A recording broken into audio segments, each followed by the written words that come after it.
할렐루야. 주님의 이름으로 다시 한 번 더 환영합니다. 우리 점심시간 때 한번 인사 나눌까요? 주일 오후에도 잘 오셨습니다. 우리 옆에 성도님들도 좀 주물러 주시고, 피곤하실 텐데 좀 안마 좀 해드리고요. 오후 때는요 참 피곤한 시간이에요, 그죠? 안마 좀 해드리시고 또 두들겨도 주시고 주물러도 주시니까 참 이게 주일날 오후에는요 참 피곤한 시간이에요, 그죠? 저만 피곤한 건가 보네. 피곤한 시간이죠? 그죠? 네. 여러분, 오늘은 믿음의 주소에 대해서 한번 말씀을 저와 여러분하고 나눠볼까 해요. 믿음의 주소. 여러분, 내비게이션 기억하나요? 내비게이션 다들 알고 계시죠? 내비게이션이 어떤 용도로 사용될까요? 내비게이션은 주소를 검색하는 것에 사용하게 됩니다. 그 내비게이션을 검색을 했는데도 낯설은 길로 들어서게 되면 나도 모르게 당황하게 되고 방황하게 되고 엉뚱한 길로 가게 되기 마련이죠. 또한 내가 목표 지점을 가게 될 때, 어느 목적지를 가게 될 때 고속도로로 가야 될지 아니면 국도로 가야 될지 두 가지 길이 나오게 됩니다. 왜일까요? 좀 더 빠른 길로 가게 될까요? 좀 더 빠른 길이 나오게 될까요? 아니면 좀 더 늦은 시간을 가기 위하여 이 내비게이션을 조작하게 되는 것이죠. 제가 운전하면서 이렇게 가끔 내비게이션을 제가 살펴보게 되는데요. 천국 주소, 믿음의 주소 역시 이와 똑같구나라는 생각을 해보기도 합니다. 여러분, 천국의 주소, 믿음의 주소, 내비게이션은 천국의 주소를 검색하는 저와 우리 성도분 되시기를 주님의 이름으로 축원합니다. 하나님 아버지께로 가려면 하나의 주소가 있습니다. 그것이 뭘까요? 하늘나라. 줄임말로 하면 천국이죠. 할렐루야. 그 주소는 바로 예수님이십니다. 예수님만이 우리의 길이시고 예수님만이 우리의 진리시고 예수님만이 우리의 생명이신 줄 믿기 주님의 이름으로 간절히 축원합니다. 여러분, 금산에서 서울까지 가려면 여러 가지 방법을 통해 가게 됩니다. 어떤 방법이 있을까요? 때로는 버스를 통해서 가게 되고 때로는 내가 운전을 하면서 가게 됩니다. 또 하나의 길이 있다면 고속도로로 가고 국도로 가게 되는 길이 나오죠. 그런데 구원의 길은, 천국의 길은 오직 한 길입니다. 오늘 6절 같이 한번 읽어볼까요? 6절 같이 있습니다. 예수께서 이르시되 내가 곧 길이요 진리요 생명이니 나로 말미암지 않고는 아버지께로 올 자가 없느니라. 아멘. 여러분, 이 6절 말씀 정말 귀한 말씀이죠. 내가 곧 길이요 진리요 생명이니 나로 말미암지 않고는 아버지께로 올 자가 없느니라. 세상에서는 예수님을 믿지 않는 사람들이 많이 있습니다. 또한 예수님을 믿다가 낙심한 사람들이 많이 있죠. 근데 왜 상처받고 왜 낙심하게 될까요? 왜 방황하게 될까요? 그 이유는 하나님과 나 사이에 중간에 뭐가 있을까요? 죄가 있기 때문에, 죄가 가로막혔기 때문에 하나님과 나 사이에 거리를 멀어지게 만든 것입니다. 본래 우리 사람들은 중간에 죄가 있습니다. 또한 죄를 가지고 태어났습니다. 왜 죄를 가지고 태어났을까요? 그 정답이 창세기 1장부터 3장까지 다음과 같이 기록되어 있습니다. 하나님께서 인간을 만드실 때 심히 좋았더라라고 했습니다. 아담과 하와가 에덴 동산에서 마음껏 즐기고 생활할 때 하나님께서 아담에게 약속하신 한 말씀이 있습니다. 무엇일까요? 에덴 동산에 있는 모든 나무의 시간은 내가 임의로 먹되 동산 중앙에 있는 나무는 먹지 말아라. 내가 먹는 날에는 정령 죽으리라 라고 하나님께서 말씀해 주셨어요. 그런데 뱀이 은근슬쩍 여자에게 다가와서 유혹을 하죠. 어떻게 유혹할까요? 하나님이 참으로 너에게 동산 모든 나무의 열매를 먹지 말라 하시더냐? 하나님이 참으로 너에게 그 선악을 알게 하는 나무를 먹지 말라 하시더냐? 근데 여자가 의심을 합니다. 하나님께서는 정령 죽으리라고 말씀하셨는데 여자는 뭐라고 의심했을까요? 죽을까 하노라 이렇게 의심했던 것이죠. 그때 그 뱀이 이렇게 말합니다. 절대로 죽지 않아. 절대로 죽지 않고 그것을 먹으면은 너희 눈이 밝아져서 하나님과 같이 된대. 이렇게 유혹을 하게 됐던 것을 볼 수 있습니다. 이때부터 우리의 죄가 들어왔습니다. 이때부터 우리의 죄악은 시작됐던 것이죠. 이때부터 우리의 모든 삶은 부끄러움과 수치를 당하게 되고 하나님과 점점 멀어지는 생활을 했던 것을 보게 됩니다. 그러면 현재 우리의 시대는 어떠할까요? 지금 현재 우리의 시대 예수님을 머리로만 아는 사람들이 많습니다.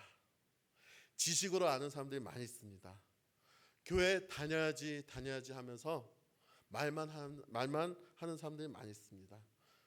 그런데요, 정작 교회는 나오지 않습니다. 머리로만 하지 신앙생활은 완전히 예배에 나오지 않고 예배당에 힘쓰지 못합니다. 왜일까요? 그것은 바로 우리 안에 죄가 가로막혔기 때문에 그러죠. 죄가 가로막혔기 때문에 예수님 안으로 나오지 못하는 것입니다. 그런데요, 더 안타까운 사실은 이 시대가 점점 다가오고 있습니다.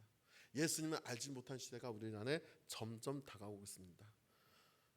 더 놀라운 사실은 교회마저도 세상에 굴복하는 자리까지 왔다는 사실이죠. 새벽 예배가 없어지는 교회도 있어요. 수요 예배가 없어지는 교회도 있습니다. 심지어 주일 일부 예배 딱 드리고 놀러가는 교회들도 있습니다. 여러분, 우리는 절대 그래서는 안 됩니다. 할렐루야. 주일 예배 없어서는 안 됩니다. 구역 예배 없어서는 안 됩니다. 주일 예배 없어서는 안 됩니다. 할렐루야. 할렐루야. 예배의 자리 중요합니다. 그래서 하나님께서는 영과 진리로 예배 드리는 자를 찾고 계십니다. 그리고 우리는 그 주님 앞에 예배전을 사모하게 된다는 것이죠. 요한복음 4장 23절과 24절에 그렇게 말씀을 해주고 있어요. 우리 말씀 한번 다시 한번 우리 한번 같이 찾아볼까요? 요한복음 4장 23절과 24절에 있는 말씀입니다. 살짝 조금 앞으로 넘어가셨어요. 요한복음 4장 23절과 24절 한번 찾아보겠습니다. 네, 같이 한번 읽겠습니다. 다 찾으셨죠? 네, 같이 한번 읽어보겠습니다. 아버지께 참되게 예배하는 자들은 영과 진리로 예배할 때가 오나니 곧 이때라. 아버지께서는 자기에게 이렇게 예배하는 자들 찾으시느니라. 하나님은 영이시니 예배하는 자가 영과 진리로 예배할지니라. 아멘. 하나님은 누구 찾으신다 했어요? 네? 할렐루야. 하나님은 예배하는 자를 찾으신대요. 하나님은 예배하는 자를 만나 주신대요. 예배하는 자와 가까이 있고 싶어 하신대요. 할렐루야. 예배 전 사모하게 되시길 주님의 이름으로 간절히 축복합니다. 또한 하나님은 기도하는 자를 찾고 계세요. 기도하는 자. 그 증거가요, 예레미야 33장 3절에 정확하게 기록되고 있습니다. 예레미야 33장 3절 제가 읽어드릴게요. 너는 내게 부르짖으라. 내가 내게 응답하겠고 내가 알지 못하는 크고 은밀한 일을 내게 보이리라. 너는 내게 부르짖으라. 내가 내게 응답하겠고 내가 알지 못하는 크고 은밀한 일을 내게 보이리라. 저의 말씀이 아니에요. 하나님의 말씀입니다. 할렐루야. 데살로니가전서 5장 19절에도 이런 말씀이 있습니다. 쉬지 말고 기도하라. 할렐루야. 우리가 살고 있는 이 시대 새벽, 수요, 주일 예배 절대 없어서는 안 됩니다. 세상과 타협하는 그 순간에는, 교회가 세상과 타협하는 그 순간에는 우리의 믿음의 주소를 검색하지 못합니다. 우리의 천국 주소를 검색하지 못합니다. 여러분, 천국의 주소 검색해야 되잖아요. 믿음의 주소 검색해야 되잖아요. 할렐루야. 하나님은 우리에게 많은 것을 요구하시지 않아요. 그 이유는 우리를 만드셨고 우리를 원하시고 우리를 절대로 포기하시지 않습니다. 우리와 같이 있고 싶어 하세요. 우리 찬양 한번 불러볼까요? 하나님은 너를 원하시는 분이라는 찬양인데요. 반주 준비되나요? 어디 가셨지? 반주자분? 예. 예. 하나님은 너를 원하시는 분. 예. 한번 같이 한번 불러보겠습니다. 하나님은 너를 만드신 분. 예. 1절만 한번 불러볼게요.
쉬지 않고 지켜보신단다. 그의 생각 셀 수 없고 그의 참이 무궁하며 그의 성실 날마다 새롭고 그의 사랑 끝이 없단다. 아멘. 찬양 너무 은혜스럽죠? 은혜스럽지 않나 보네요. 은혜스럽죠? 네, 하나님은 우리를 만드신 분이에요. 하나님은 우리와 함께 있고 싶어 하신 분이에요. 하나님은 우리를 이해하시는 분이에요. 우리를 절대로 포기하시지 않으세요.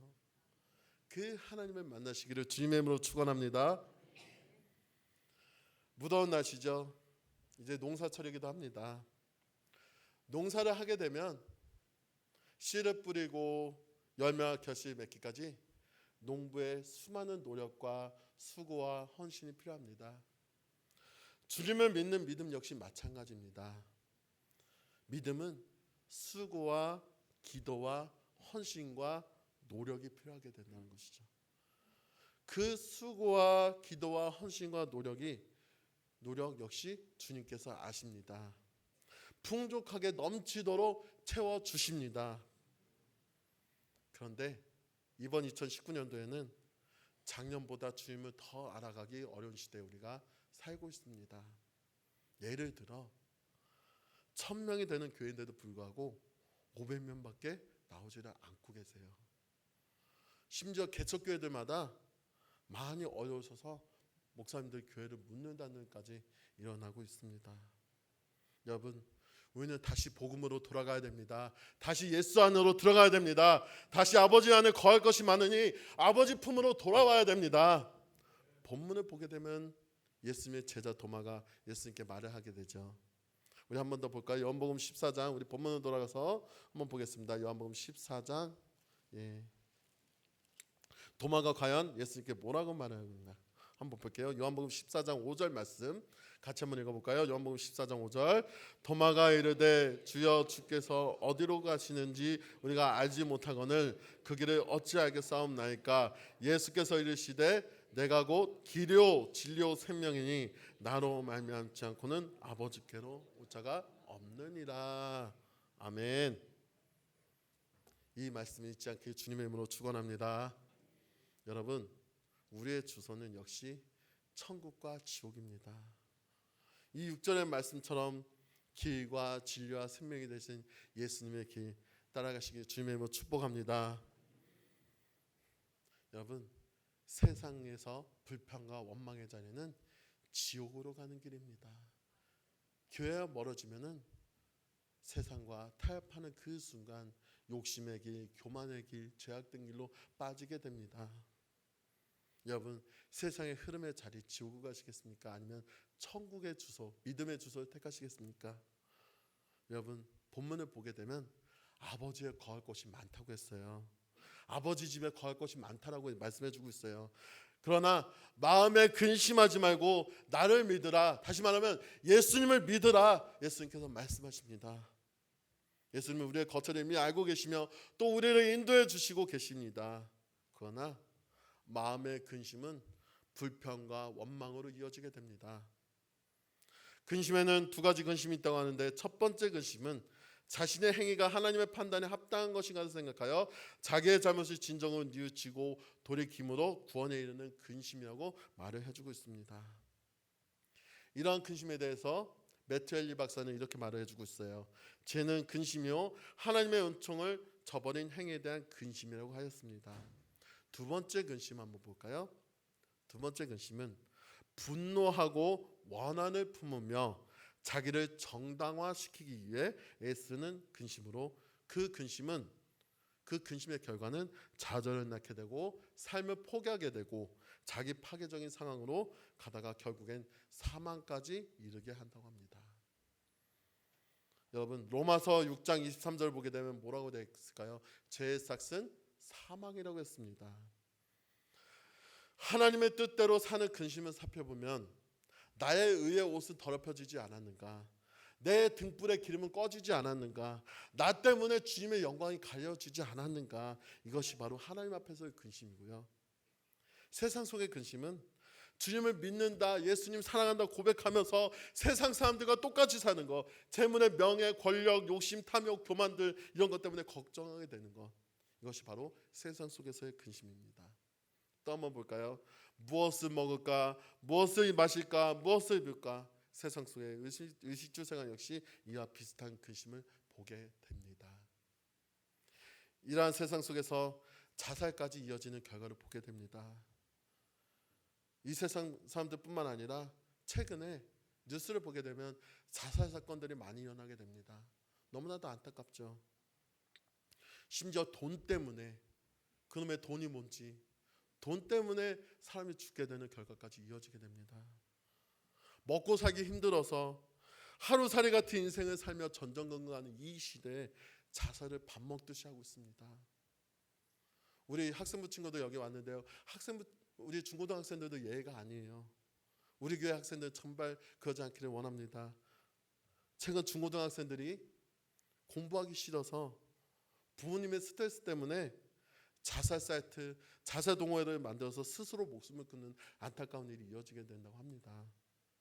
여러분, 이들이 정말 예수님을 한 번이라도 알았다면, 예수님을 단 한 번이라도 알았다면 자살까지 이어질 수 있을까요? 머리로만 아는 것이 아니라 실제적으로 주님을 만났다면 과연 그들이 스스로 목숨을 끊을 수 있었을까요? 저 역시 이런 질문을 해보기도 합니다. 사랑하는 성도 여러분, 믿음의 주소는요, 세상 속에서의 근심과 절대로 비교할 수 없습니다. 하나님께서는 지금도 우리와 역사하고 계십니다. 믿음의 내비게이션 주소를 잘 검색하게 만드시고 계신다는 사실, 저의 성도분 되시기를 주님의 이름으로 축복합니다. 그 주소는 바로 예수 그리스도이십니다. 예수님만이 우리의 길이시고, 예수님만이 우리의 생명이시고, 예수님만이 우리의 진리이십니다. 그것이 바로 믿음의 주소입니다. 예수님만이 우리의 현 주소입니다. 아니, 천국으로 가는 주소입니다. 여러분, 어떠한 주소를 선택하시겠습니까? 저의 성도 여러분은 믿음의 주소 예수님을 검색하시기를 주님의 이름으로 축원합니다. 그 주소, 길과 진리와 생명이 되신 예수님의 주소를 검색하게 된다면은 정말 안전한 길, 천국의 길로 예수님께서 인도해 주신다는 것입니다. 그리고 그 주소를 항상 우리 마음속에 새기시기를, 저의 성도 여러분 되시기를 주님의 이름으로 축원합니다.